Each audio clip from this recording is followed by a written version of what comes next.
আসসালামু আলাইকুম ওয়া রাহমাতুল্লাহি ওয়া বারাকাতুহু। আলহামদুলিল্লাহি ওয়াহদাহু ওয়াসসালাতু ওয়াসসালামু আলা মান লা নাবিয়্যা বা'দাহ। প্রশংসা মহান আল্লাহ সুবহানাহু ওয়া তাআলার, শান্তি অবতীর্ণ হোক মুহাম্মদ সাল্লাল্লাহু আলাইহি ওয়াসাল্লামের প্রতি। প্রিয় দেশবাসী, আজকে সমগ্র বাংলাদেশের মানুষের হৃদয় ভারাক্রান্ত। যে দৃশ্য, যে ভিডিও, নির্মম নৃশংস হত্যাকাণ্ডের যে দৃশ্য আমরা দেখেছি, তা স্বাভাবিকভাবে দেখাও সম্ভব নয়। যে ব্যক্তি ভিডিও দেখবে সেও মানসিকভাবে কিছুক্ষণের জন্য হলেও তার মানসিক স্থিরতা নষ্ট হবে। সম্মানিত উপস্থিতি, ইসলামের দৃষ্টিতে যত বিধিবিধান, যত নিয়মকানুন, যত ফরজ, যত হালাল, যত হারাম, যা কিছু আছে, তার সকল কিছুর ঊর্ধ্বে হচ্ছে মানুষের জীবন। বহু ফরজ মানুষ ছেড়ে দিতে পারে বা সেখানে ছাড় আসতে পারে মানুষের জীবন রক্ষার জন্য। বহু হারাম হালাল হয়ে যেতে পারে মানুষের জীবন রক্ষার জন্য। তথা ইসলামের নিকটে বা আল্লাহ সুবহানাহু ওয়া তাআলার নিকটে, যিনি আমাদের সৃষ্টিকর্তা, তার নিকটে সবচেয়ে দামি হচ্ছে, সবচেয়ে মূল্যবান হচ্ছে মানুষের জীবন। এবং রাসূলুল্লাহ সাল্লাল্লাহু আলাইহি ওয়াসাল্লামের একটি হাদিস থেকে আমরা স্পষ্ট বুঝতে পারি যে হাদিসে তিনি পবিত্র কাবা ঘর, পবিত্র মক্কা নগরী, হারাম মাস, যুলহিজ্জা মাস, এগুলো সকল কিছুর সাথে তুলনা দিয়ে তিনি মানুষের জীবন, মানুষের সম্মান, মানুষের ধন সম্পদের তুলনা দিয়েছেন। তথা আমাদের ব্রেনে, আমাদের বিবেকে কাবাঘরের যেমন মর্যাদা, একটি মানুষের জীবনের ঠিক তেমনই মর্যাদা। কাবাঘরকে ধ্বংস করা যেমন ভয়াবহ গুনাহ, একজন মানুষকে হত্যা করা তার চাইতে বেশি ভয়াবহ গুনাহ। আল্লাহ সুবহানাহু ওয়া তাআলা এই বিষয়ে এতটাই শক্ত, যেহেতু উনি একমাত্র ন্যায় বিচার প্রতিষ্ঠাকারী। পৃথিবীতে যত তন্ত্রমন্ত্র আছে, এরা কেউ ন্যায় বিচার দিতে পারবে না, ন্যায় প্রতিষ্ঠা করতে পারবে না। আল্লাহ সুবহানাহু ওয়া তাআলার আইন যেমন পৃথিবীতে ন্যায় প্রতিষ্ঠা করতে পারে, ঠিক আল্লাহ সুবহানাহু ওয়া তাআলা পরকালে ন্যায় প্রতিষ্ঠা করবেন। তো আল্লাহ সুবহানাহু ওয়া তাআলা যেহেতু ন্যায় প্রতিষ্ঠাকারী, এই জন্য আল্লাহ সুবহানাহু ওয়া তাআলার নিকটে একজন মানুষের হত্যায় যদি, নিরপরাধ মানুষের হত্যায় যদি সমগ্র পৃথিবী শরিক হয়, তাহলে আল্লাহ সুবহানাহু ওয়া তাআলা ন্যায় প্রতিষ্ঠার জন্য সমগ্র পৃথিবীর মানুষকে জাহান্নামে দিয়ে দিবেন। এই বিষয়টাকে আপনি কল্পনা করেন যে শুধু একজন মানুষের জীবন রক্ষার জন্য, একজন মানুষকে ন্যায় দেওয়ার জন্য সমগ্র পৃথিবীর মানুষকে জাহান্নামে দেওয়া হবে, যদি সমগ্র পৃথিবীর মানুষ ওই ব্যক্তিকে হত্যায় দোষী বলে প্রমাণিত হয়। তো এই সংক্ষিপ্ত ভূমিকা আলোচনায় আমরা দেখলাম যে মানুষের জীবনের গুরুত্ব ইসলামে এবং আল্লাহ সুবহানাহু ওয়া তাআলার নিকটে কতটুকু। এবার আমরা আসি মুসলমানদের জীবনের এই যে মূল্য কমে যাওয়া। এই যে আপনি দেখতেছেন বাজারের মধ্যে ওপেন, এক মুসলমান আর এক মুসলমানকে মারতেছে, ঠিক তেমন আপনি গাজার ফিলিস্তিনে কল্পনা করেন মুসলমানদের জীবনের কোনো মূল্য আছে কিনা। সমগ্র পৃথিবীর সামনে কি নৃশংস গণহত্যা চলতেছে। আপনি যদি গত 100 বছরের কথা কল্পনা করেন, তো এই যে মুসলমানদের মূল্য কমে যাওয়া, এটি কিন্তু ওই হাদিসের সাথে মিলে যায় যে হাদিসে রাসূলুল্লাহ সাল্লাল্লাহু আলাইহি সাল্লাম বলেছিলেন যে তোমরা সংখ্যায় অসংখ্য হবে, কিন্তু পৃথিবীর কাছে তোমাদের মূল্য হবে সমুদ্রের ফেনার মতো। সমুদ্রে চলমান একটা জাহাজের ভ্যালু আছে, সে নিজের সিদ্ধান্তে চলতে পারে। নৌকার ভ্যালু আছে, নিজের সিদ্ধান্তে ড্রাইভার যেদিকে চালাবে সেদিকে চলবে। ভ্যালু নাই কার? সমুদ্রের ফেনার। তো আজ সমগ্র মুসলিম উম্মাহ যে সমুদ্রের ফেনার মতো হয়ে গেল, আমার ছোট্ট গবেষণায় বা চিন্তায় আমি মনে করি দুটি বড় কারণে। এক, আপনি যদি মুসা আলাইহিস সালাতু ওয়াস সালামের সময় দেখেন যে ফিরআউন কত শক্তিশালী ছিল এবং মুসা আলাইহিস সালাতু ওয়াস সালাম কত দুর্বল ছিল, ঠিক একই দৃশ্যায়ন হবে দাজ্জালের সময়। দাজ্জাল হবে মহা শক্তিশালী এবং পাওয়ারফুল। পৃথিবীর সকল শক্তির রহস্যের চাবিকাঠি দাজ্জালের হাতে থাকবে। কিন্তু মুসলমানেরা হবে অনেক দুর্বল। ঠিক ওই সময় মুসা আলাইহিস সালাতু ওয়াস সালাম ছিলেন অনেক দুর্বল। তো মুসা আলাইহিস সালাতু ওয়াস সালাম কি ফেরাউনের উপর বিজয় লাভ করেছেন শক্তি দিয়ে, ক্ষমতা দিয়ে, দাপট দিয়ে, অস্ত্র দিয়ে? জি না। ঠিক দাজ্জালের বিরুদ্ধে যেই দিন মুসলমানেরা বিজয় লাভ করবে, সেই দিন মুসলমানেরা দাজ্জালের বিরুদ্ধে বিজয় লাভ করবে তাদের শক্তি দিয়ে, তাদের ক্ষমতা দিয়ে, তাদের পাওয়ার দিয়ে, তাদের কৌশল দিয়ে? জি না। সেই দিন যেমন ফেরাউনের সর্বোচ্চ জাদুকরী শক্তি, শয়তানি শক্তি, সকল শক্তি, সেনাবাহিনী, সকল শক্তির বিরুদ্ধে মুসা আলাইহিস সালাতু ওয়াস সালামের ঈমান, আল্লাহর প্রতি তার যে অগাধ আস্থা এবং বিশ্বাস, এটির কারণে মুসা আলাইহিস সালাম বিজয় লাভ করেছেন। ঠিক কিয়ামতের পূর্ব মুহূর্তে যখন দাজ্জালের হাতে সকল ক্ষমতার চাবিকাঠি থাকবে, দাজ্জালের আদেশে বৃষ্টি বর্ষণ হবে, দাজ্জালের আদেশে খাবার বন্ধ হয়ে যাবে, এমনকি দাজ্জাল একজন মুমিন ব্যক্তিকে হত্যা পর্যন্ত করবে। কেননা ওই মুমিন ব্যক্তি দাজ্জালকে অস্বীকার করবে, মিথ্যুক বলবে, হত্যার পর পুনরায় জীবিত করবে। জীবিত করে দাজ্জাল বলবে যে আমি তোমাকে হত্যার পর জীবিত করেছি, এবার বলো আমি সত্য কিনা। কিন্তু ওই ব্যক্তির ঈমান দেখে, ওই ব্যক্তি বলবে যে আমার বিশ্বাস আরও দৃঢ় হয়েছে, তুমি মিথ্যুক। এবারও দাজ্জাল তাকে হত্যা করার জন্য এগিয়ে যাবে, কিন্তু এবার দাজ্জালের পৃথিবীর সকল শক্তি, যত শক্তি দাজ্জালের হাতে আছে, সকল শক্তি প্রয়োগ করেও দাজ্জাল ওই ব্যক্তিকে হত্যা করতে পারবে না। ওই ব্যক্তির ঈমান বিজয় হয়ে যাবে দাজ্জালের শক্তির উপর। তো আজকের মুসলমানদের সবচেয়ে বড় কমতিটা কোথায়? আজকের মুসলমানদের সবচেয়ে বড় কমতি হচ্ছে ঈমান। আজকের আধুনিক বিশ্ব, আজকের পাশ্চাত্য সভ্যতা, আজকের গ্লোবালাইজেশনের যুগে যাদের হাতে ক্ষমতা আছে, যারা মুসলমানদের উন্নত দেশের চাইতে জ্ঞান, বিজ্ঞান ও প্রযুক্তিতে 500 বছর এগিয়ে আছে। ইরান এবং ইসরায়েলের যুদ্ধের উপর যে ভিডিও করেছিলাম, সেই ভিডিওতে আমি তুলে ধরেছিলাম যে মুসলমানেরা জ্ঞান বিজ্ঞানে কতটা পিছিয়ে আছে। মুসলমানদের উন্নত কান্ট্রিও 500 বছর পিছিয়ে আছে তাদের চেয়ে জ্ঞান বিজ্ঞানে। তো আপনি সর্বোচ্চ প্রযুক্তির মোকাবেলা প্রযুক্তি দিয়ে করবেন? সর্বোচ্চ প্রযুক্তির মোকাবেলা করতে হবে সর্বোচ্চ ঈমান দিয়ে, এবং মোকাবেলা সম্ভব। পৃথিবীর ইতিহাসে তার নজির আছে, সেই নজির স্থাপনকারী মুসলমানেরাই। তো আজকে বাংলাদেশের মুসলমানদের ঈমান নাই, বা সমগ্র বিশ্বের মুসলমানদের। দ্বিতীয় যে বিষয়টি, সেটি হচ্ছে মুসলমানদের জান এবং মাল, ইজ্জত এবং আব্রুর রক্ষা কবচ হচ্ছে মুসলমানদের ঐক্যবদ্ধ কেন্দ্রীয় শাসন ব্যবস্থা। মুসলমানের জানের নিরাপত্তা, মুসলমানের মালের নিরাপত্তা, মুসলমানের ইজ্জত ও আব্রুর নিরাপত্তার রক্ষা কবচ হচ্ছে মুসলমানদের ঐক্যবদ্ধ কেন্দ্রীয় শাসন ব্যবস্থা, যেটি জাতীয়তাবাদের আবেগ দিয়ে 1924 সালে কবর দেওয়া হয়েছে।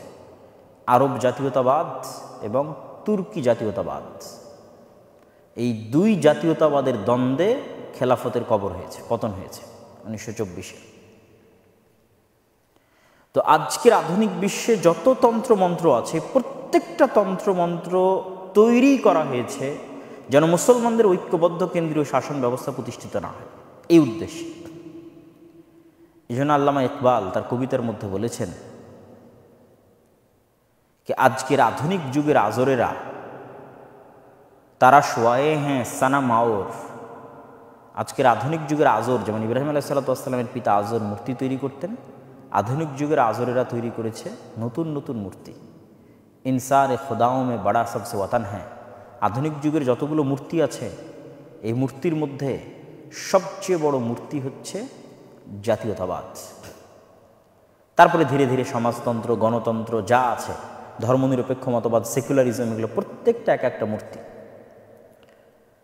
কিন্তু এই মূর্তির বুকে কুঠারাঘাত করার জন্য ইব্রাহিমের মতো ঈমান লাগবে। সেই ইব্রাহিমের মতো ঈমান মুসলমানদের নাই। এই জন্য আল্লামা ইকবাল আরেকটা কবিতায় বলেছেন कि ये दौर अपने इब्राहिम की तलाश में, যে আজকের যুগের মুসলমানদের সকল সমস্যার সমাধান হচ্ছে ইব্রাহিম আলাইহিস সালাতু ওয়াস সালামের মতো কট্টর তাওহীদবাদী ঈমানদার, যার সর্বোচ্চ ঈমান থাকবে, এরকম একজন ইব্রাহিম লাগবে।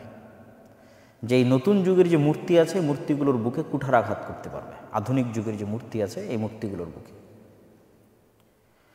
আর মুসলমানদেরকে শয়তান সবসময় এটি বলতে থাকবে যে এইরকম ঘটনা প্রবাহ আপনি কল্পনা করেন, আপনারা যারা দেখছেন আজকের ভিডিও, আপনাদের কারো বয়স যদি 50 বছর হয়, 40 বছর হয়, আর আমাদের মতো যদি 30 বছর হয়, তাহলে আমরা কতদিন থেকে এই ধরনের হত্যাকাণ্ড দেখে আসছি স্মরণ করে, কত হত্যাকাণ্ডের কথা ভুলে গেছে। হয়তো শুধু গত 16 বছরের হত্যাকাণ্ডের কথা মনে আছে, আর কয়েক বছর গেলে গত 16 বছরের হত্যাকাণ্ড মনে থাকবে না। যেমন আজকের হত্যাকাণ্ড দেখার পর হয়তো এটা যে জুলাই মাসে যে গত বছর হত্যাকাণ্ড হয়েছে এটাও ভুলে যাবেন। তো এইভাবে হত্যাকাণ্ড আসতে থাকবে, বিদায় নিতে থাকবে, আর আপনি বারবার ভরসা এবং আস্থা রাখতে থাকবেন যে ঠিক আছে এবার হয়তো আপনি ন্যায় বিচার পাবেন। কিন্তু আপনি এটি ভুলে যাচ্ছেন যে যেই সিস্টেমে আমরা বসবাস করছি এই সিস্টেম কখনোই ন্যায় বিচার দিতে পারবে না। ন্যায় প্রতিষ্ঠায় ব্যর্থ একটা সিস্টেমের মধ্যে আমরা বসবাস করতেছি। সমগ্র পৃথিবীতেই ব্যর্থ, তৃতীয় বিশ্বে আরও বেশি ব্যর্থ, তথা বাংলাদেশের মতো তৃতীয় বিশ্ব। উন্নত বিশ্বে কেন মোটামুটি সফল, আমি আমার বহু বক্তব্যে বলেছি, উন্নত বিশ্বের প্রতিষ্ঠানগুলো মজবুত। আর তৃতীয় বিশ্বে যেহেতু ক্ষমতার ভর কেন্দ্র থাকে বিভিন্ন জায়গায়, মানে বহির্বিশ্বের বিভিন্ন লিয়াজু এবং অনেক কিছুর হাতে, ফলত এখানে প্রতিষ্ঠানকে কখনো শক্তিশালী হতে দেওয়া হয় না। এখানে সবসময় প্রতিষ্ঠানে রাজনীতিকরণ, প্রতিষ্ঠানকে নিজের পকেটে নিয়ে এসে প্রতিষ্ঠানকে ধ্বংস করা এবং মেধার ভিত্তিতে মূল্যায়ন না করা, প্রতিষ্ঠানকে স্বাধীনভাবে কাজ না করতে দেওয়া, ফলত তৃতীয় বিশ্বে গণতন্ত্র আরও বেশি ব্যর্থ। এই জন্য আপনাকে সমস্যার গোড়া কোথায় সেখানে আপনাকে খুঁজে বের করতে হবে এবং হাত দিতে হবে। গণতন্ত্র ব্যর্থ হওয়ার, তৃতীয় বিশ্বে ব্যর্থ হওয়ার আরও বহু কারণ আছে। যেমন আপনি নিজে কখনোই আপনার এলাকার প্রার্থীকে মনোনয়ন দিতে পারবেন না, একমাত্র রেজিস্টার্ডকৃত নিবন্ধনকৃত রাজনৈতিক দলেরাই মনোনয়ন দেবে। তো এখান থেকেই তো আপনি গণতন্ত্র যে জনগণের ক্ষমতায়ন সেখান থেকে তো মাইনাস হয়ে গেল, বরং গণতন্ত্র হচ্ছে নির্ধারিত একটি রাজনৈতিক দলের ক্ষমতায়ন। তো যখনই মনোনয়নের বিষয়টা চলে আসে রাজনৈতিক দলের কাছে, তখনই সেখানে মনোনয়ন বাণিজ্য শুরু হয়। আপনি মুখে বলেন অথবা না বলেন, হয়, সবাই জানে, ওপেন সিক্রেট। এবং যখনই মনোনয়ন বাণিজ্য শুরু হবে তখনই দেশের যারা বড় বড় অলিগার্ক শ্রেণী আছে, এলিট শ্রেণী আছে, সেকুলার এলিট, যাদের হাতে কোটি কোটি টাকা আছে, তারা তখন তাদের অর্থ এখানে ইনভেস্ট করবে। ফলত গণতন্ত্র, আপনার ভোট নিয়ে ক্ষমতা চলে যাচ্ছে 50 জন 100 জন সেকুলার এলিটের হাতে। তারাই আপনার নীতি নির্ধারক, তারাই আপনার ভাগ্যের, আপনার দেশে কি হবে না হবে সে সিদ্ধান্ত গ্রহণকারী। ছোট বাচ্চাকে যেমন আমরা কোনো কিছু দিয়ে ধোকা দিই না অনেক সময়, যে ঠিক আছে বাবু কোনো একটা জিনিসের জন্য কান্না করতেছে, বা আপনি হয়তো কোথাও নিয়ে যেতে চাচ্ছে, আপনি নিয়ে যেতে চাচ্ছেন না, তখন একটা মোবাইলে একটা গেম অন করে দিলেন বা কিছু একটা দিলেন, সে আসল জিনিসটা ভুলে গেল। তো আপনাকে জাস্ট শয়তান এই মজাটা দেওয়ায় যে আপনি ভোট দিতে পারবেন, মজা লাগে, জাস্ট এই মজাটা আপনাকে ফিল করিয়ে আপনার কাছ থেকে 5 বছরের জন্য খুন, গুম, চুরি, রাহাজানি, ডাকাতির পারমিশন নেওয়া হয়। আর আপনাকে জাস্ট ওই মজাটুকু দেওয়া হয়, আমি তো খুব মজা পাচ্ছি, বাস এই মজার নেশায় বারবার প্রতি 5 বছর পর পর ব্রেনে নেশা চড়ে যে না একটা ভোট দিতে হবে, নেশার মতো কাজ করে। তখন আবার নেশার মতো আমরা ব্যবহার করি, কিন্তু দেখি ঘুরে ফিরে ওই একই বেড়া জালে আটকে আছে। হ্যাঁ, আমি বলেছি যে শুধু যদি গণতন্ত্র হিসেবেও বলা হয় তাহলে প্রকৃত গণতন্ত্র এভাবে হবে যে আপনারা গ্রামে মসজিদ চালান না, মাদ্রাসা চালান না, এমনকি পুরান ঢাকায় তো এখনও পঞ্চায়েতও আছে। তো গ্রামের মানুষ যদি একসাথে একত্রিত হয়ে মসজিদ চালাতে পারে, মাদ্রাসা চালাতে পারে, কবরস্থান চালাতে পারে, পঞ্চায়েত চালাতে পারে, তো একত্রিত হয়ে গ্রামের নেতা নির্ধারণ করতে পারে না? পারে। পরামর্শের ভিত্তিতে যখনই নেতা নির্ধারিত হবে তখনই যোগ্য ব্যক্তি আসবে। যেমন 36শে জুলাইয়ের পর যে সরকার গঠন হয়েছে, তাদের আমরা যতই সমালোচনা করি না কেন, যেই সিস্টেমটার মধ্যে এসেছে, এই সিস্টেমটার মধ্যে গ্রুপিং নাই, কেননা এই সিস্টেমে সবাইকে বাধ্য করা হয়েছে তোমরা পরামর্শের ভিত্তিতে নেতা নির্ধারণ করো। ফলত আপনি আজকে যত গ্রুপিং দেখছেন সব গ্রুপগুলো একত্রিত হয়ে পরামর্শের ভিত্তিতে নেতা নির্ধারণ করেছে। তো গ্রামের মানুষ একত্রিত পরামর্শের ভিত্তিতে তাদের নেতা নির্ধারণ করবে। তারপরে সকল গ্রামের নেতা একত্রিত হয়ে ইউনিয়নের নেতা নির্ধারণ করবে, ইউনিয়নের নেতারা একত্রিত উপজেলার নেতা নির্ধারণ করবে। তাহলে কি হবে? তাহলে গ্রুপিং থাকবে না। আর গণতন্ত্রের মূল থিওরি হচ্ছে গ্রুপিংকে জিইয়ে রাখতে হবে। এখন আগামী বছর যখন ভোট হবে, অথবা এই বছরই যখন ভোট হবে, তখন ভোটের মাধ্যমে যে দলই ক্ষমতায় আসুক, সে তো কামড়াকামড়ি করে ক্ষমতা আসতেছে না। আপনি তো নিজে দেখতেছেন যে সেই কামড়াকামড়িটা শুরু হয়ে গেছে। সেই কামড়াকামড়িরই তো একটা ফল আজকে আমরা যে ন্যাক্কারজনক হত্যাকাণ্ড দেখলাম। তাহলে যেই ক্ষমতায় আসুক সে তো কামড়াকামড়ি করে আসবে। সে বাংলাদেশের বৃহত্তম রাজনৈতিক দল হোক, অথবা ছাত্রদের রাজনৈতিক দল হোক, অথবা যেই হোক, তো এই কামড়াকামড়ির মাধ্যমে যখন আসবে, হিংসা বিদ্বেষের মাধ্যমে যখন আসবে, তখন সে ক্ষমতায় এসে সে কি ন্যায় প্রতিষ্ঠা করতে পারবে? সে ক্ষমতায় এসে যার সাথে কামড়াকামড়ি করেছিল তাকে দমন করার চেষ্টা করবে, ফলত সে আবার জুলুম করবে। তাহলে আপনি যখনই পরামর্শের ভিত্তিতে নেতা নির্ধারণ করবেন, তখন আপনি ন্যায় এবং ইনসাফের বেশি কাছে চলে যাবেন, জাস্টিসের বেশি নিকটে চলে যাবেন। আর যখনই আপনি কামড়াকামড়ি, মারামারি, গন্ডগোল, গ্রুপিং করে যখন আপনি নেতা তৈরি করবেন, তখন এই সিস্টেমটাই জিইয়ে রাখবে এই কামড়াকামড়ি, এই মারামারি, এই গ্রুপিং, এই হত্যা, এই খুন, এই রাহাজানি, এবং যেখানে প্রতিষ্ঠানগুলো দুর্বল। তাহলে কি হবে? গণতন্ত্র কখনোই আমাকে এবং আপনাকে জাস্টিস, ন্যায় বিচার দিতে পারবে না। গণতন্ত্র খুনি তৈরির কারখানা, গণতন্ত্র জালেম তৈরির কারখানা, গণতন্ত্র স্বৈরাচার তৈরির কারখানা। তা আপনি বলবেন যে তাহলে আমরা এখন কি করব? এই ধরনের প্রশ্ন অনেক আছে। তা আমি আবারও আগের বিষয়ে ফিরে যাই। আমি বক্তব্য শুরু করেছিলাম কি দিয়ে? মুসলমানদের সবচেয়ে বড় শক্তি হচ্ছে তাদের ঈমান। ইব্রাহিম আলাইহিসসালাতু ওয়াসসালামের ঈমান দরকার, মূসা আলাইহিসসালাতু ওয়াসসালামের ঈমান দরকার, যে আমাকে ইসলাম প্রতিষ্ঠার জন্য মানুষের কাছে ভিক্ষা চাইতে হবে না, যে আমি রাষ্ট্রে ইসলাম প্রতিষ্ঠা করবো এই জন্য মানুষের দুয়ারে দুয়ারে ভিক্ষা চাইব, অসম্ভব।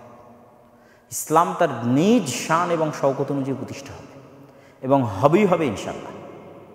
কেন হবে? জোর করে করতে হবে? জি না, জোর করে করতে হবে না। কেননা গণতন্ত্র নিজেই তো ন্যায় প্রতিষ্ঠা করতে পারবে না, সে তো সিস্টেমটা একটা জালেম সিস্টেম, সুতরাং সে ব্যর্থ হবে।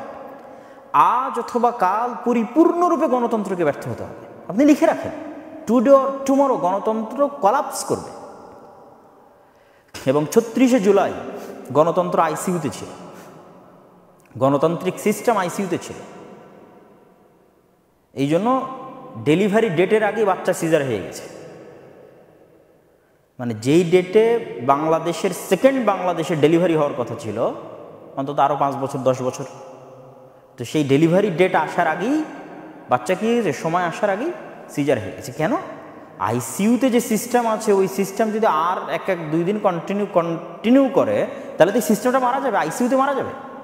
মানে গণতান্ত্রিক সিস্টেমের মৃত্যু হবে। ৩৬শে জুলাই যদি হাসিনা না পালিয়ে যায় আরও 5 দিন 10 দিন, এবং সেনাবাহিনী যদি জনগণের বিরুদ্ধে অস্ত্র উঠাতো, তাহলে কিসের মৃত্যু হতো? গণতন্ত্রের মৃত্যু হতো। সুতরাং গণতন্ত্রের মৃত্যু এখানে হতে দেওয়া যাবে না। এটা পাশ্চাত্য বিশ্ব চায় না যে গণতন্ত্র মৃত্যুবরণ করুক, সিস্টেমটা মৃত্যুবরণ করুক। কিন্তু যখনই আর্মি জনগণের বুকে গুলি চালাতো, তখন কি হতো? তখন গৃহযুদ্ধ শুরু হতো, এবং গৃহযুদ্ধ শুরুর মাধ্যমে এখানে গণতন্ত্রের মৃত্যু হতো। এবং গণতন্ত্রের পরিপূর্ণ কোলাপসের উপরেই একমাত্র ন্যায় বিচার প্রতিষ্ঠাকারী কে? আল্লাহ সুবহানাহু ওয়া তাআলা, এবং আল্লাহ সুবহানাহু ওয়া তাআলার বিধান, সেটা প্রতিষ্ঠা হতো। তা আপনি বলছেন এই একদিনে ইতিহাস শেষ? জি না, যেহেতু এই সিস্টেমটাই জালেম সিস্টেম, এই সিস্টেমে যেই আসুক না কেন সে জুলুম করবে, এবং তার ট্রেলার আজকে আপনারা দেখতেছেন। সে যেই আসুক, যেহেতু সে কামড়াকামড়ি করে আসবে, সে জুলুম করবে। এবং জুলুম করলেই মানুষ ন্যায় প্রতিষ্ঠার জন্য, যেমন ৩৬শে জুলাই মানুষ পাগল ছিল, মানুষ পাগল হয়ে যাবে। আমাদের কাজ কিছুই না, আমাদের কাজ শুধু মানুষের অন্তরে গণতন্ত্রের উপর ঘৃণা তৈরি করে দেওয়া। যে খুন করেছে কে? গণতন্ত্র। গত 16 বছর ক্রস ফায়ার গুম কে করেছে? গণতন্ত্র। জুলাইয়ের গণহত্যা কে চালিয়েছে? গণতন্ত্র। কেন? প্রত্যেকটার সাথে গণতান্ত্রিক রাজনৈতিক ছাত্র নেতারা জড়িত, ছাত্র দলের মানে ছাত্রদের যে দলগুলো আছে গণতান্ত্রিক, তারা জড়িত। আপনি আবরার হত্যায় দেখেন, বিশ্বজিৎ হত্যায় দেখেন, সবগুলো গণতান্ত্রিক দল। এরকম একটা ঘটনা যদি বাংলাদেশের কোনো, পৃথিবীর কোনো একটা ইসলামী দলের হাতে হতো, তাহলে তাকে জঙ্গি বলে নিষিদ্ধ করে দেওয়া হতো। কিন্তু এতগুলো হত্যাকাণ্ড হওয়ার পর গণতন্ত্র জঙ্গি নয়। এটাই হচ্ছে দ্বিচারিতা। তো আমাদের কাজ কি? মানুষের অন্তরে এটা পুশ করতে থাকা যে গণতন্ত্র ব্যর্থ, গণতন্ত্র ন্যায় প্রতিষ্ঠা করতে পারে না। এটা বলিয়েন না যে গণতন্ত্র কুফরি, গণতন্ত্র শিরকি। এটা বললে আপনি কখনোই মানুষকে বুঝাইতে পারবেন না। গণতন্ত্র কুফরি বা শিরকি বলে মানুষকে বুঝাতে পারবেন না। মানুষকে বুঝাতে হবে গণতন্ত্র ব্যর্থ, সে ন্যায় প্রতিষ্ঠা করতে পারে না, সে জালেম, সে খুন করে, সে গুম করে। যখন মানুষ একবার বুঝে যাবে, মানুষ ব্যাপকভাবে যখন সমগ্র বাংলাদেশের মানুষ বুঝে যাবে যে তার জীবনের নিরাপত্তা, তার ছেলেমেয়ের জীবনের নিরাপত্তা, তার স্ত্রী সন্তানের জীবনের নিরাপত্তা এবং ন্যায় বিচার একমাত্র আল্লাহ এবং আল্লাহর বিধান প্রতিষ্ঠা করতে পারে, তখন পরবর্তীতে যখন কখনো ৩৬শে জুলাই হবে, তখন মানুষ জোর করে ইসলামকে ক্ষমতায় বসাবে, মানুষই বসাবে। এবং এই দিন ঘটবে, একদিন আগে অথবা একদিন পরে। কিন্তু সেটার জন্য আমাদের কি করতে হবে? আমাদের এই সিস্টেম যে ব্যর্থ এবং আল্লাহ সুবহানাহু ওয়া তাআলার সিস্টেমই যে একমাত্র সমাধান মুসলমানের জন্য, এটার প্রতি অবিচল আস্থা লাগবে, অবিচল ঈমান লাগবে, যেটা আমাদেরকে রাখতে দিতে চায় না, শয়তান রাখতে দিতে চায় না, আমাদের শত্রুরা রাখতে দিতে চায় না, যে আমরা আল্লাহ সুবহানাহু ওয়া তাআলার বিধানের উপর অবিচল আস্থা রাখব এবং ইসলাম যে একটা অল্টারনেটিভ পাওয়ার, এটা আমরা আস্থা রাখতে পারি না। আমরা মনে করি না, আমি যদি গতানুগতিক থেকে এই সিস্টেমের মধ্যে না যাই তাহলে তো আমি সফল হতে পারবো না। কিন্তু আপনাকে ঈমান রাখতে হবে যে ইসলাম একটা অল্টারনেটিভ পাওয়ার এবং এই অল্টারনেটিভ পাওয়ারের বিজয় হবে। কেননা যেই সিস্টেম আসে তা কী বললাম, সে জালেম সিস্টেম। সম্মানিত উপস্থিতি,